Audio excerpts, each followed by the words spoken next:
They didn't leave because they stopped caring. They left because they cared too long, too deeply, for people who never noticed. And one day, something in them just stopped, not dramatically, not with tears or a final argument, just quietly, like a light that nobody noticed was on until it went off. Nobody chooses this. Not really. You don't wake up one morning and decide today I'm done with everyone. It doesn't work like that. It builds, slowly, quietly, over years. It's the friend who disappeared when you needed them most, the parent who was physically there but never really present, the person you gave everything to, who made you feel like it was never enough. Each one leaves something behind, not a memory, not a scar, something deeper, a lesson the brain never forgets. People will always leave, so leave first, and here's the part nobody talks about. That decision, to pull away from everyone. It didn't feel like giving up.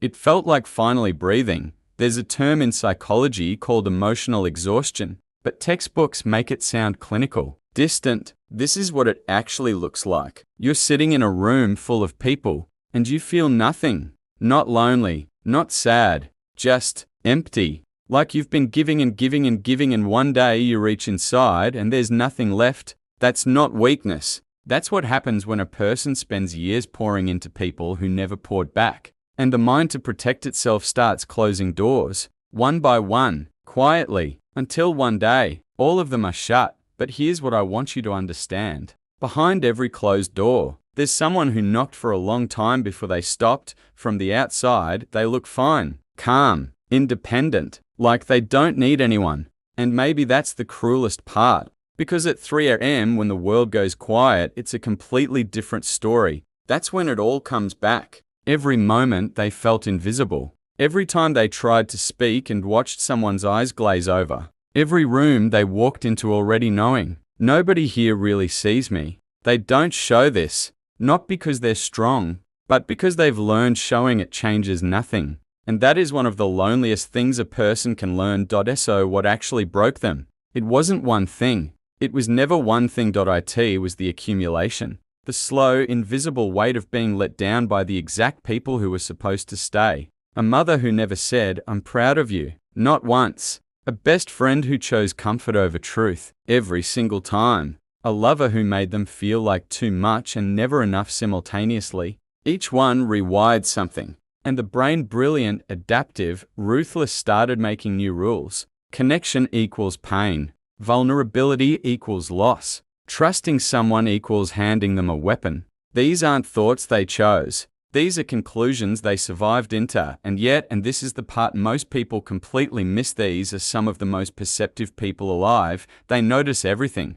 The slight change in your tone. The half-second pause before you answered. The smile that didn't reach your eyes. They read people the way others read books. Not because they want to, but because they had to. Survival made them fluent in a language most people never learn. And because they feel everything so deeply, the silence isn't coldness. The distance isn't indifference. It's the only armor they know how to wear. They're not pushing you away because they don't care. They're pulling back because caring for them has always come with a cost they couldn't afford to keep paying. So what do you do?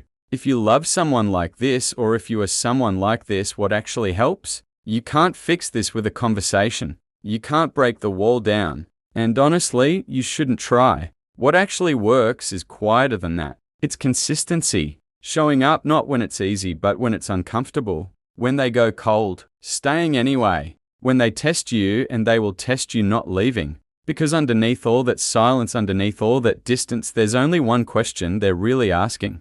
Are you going to be like everyone else? And the moment someone proves they won't, something shifts, slowly, almost invisibly. But it shifts, and if you're watching this and something in here felt uncomfortably familiar, I'm not talking to everyone right now. I'm talking to you. Your walls make sense. Every single one of them. You didn't build them because something is wrong with you. You built them because something was done to you. And there's a difference. You don't have to tear them down. You don't have to let everyone in. But maybe, just maybe, there's one person out there worth leaving a crack in the door for. Not because they're perfect, but because they stayed long enough to deserve it. If this hits somewhere real, drop a comment. One word. That's all. Just tell me where you felt it. And if someone came to mind while watching this, that's not a coincidence.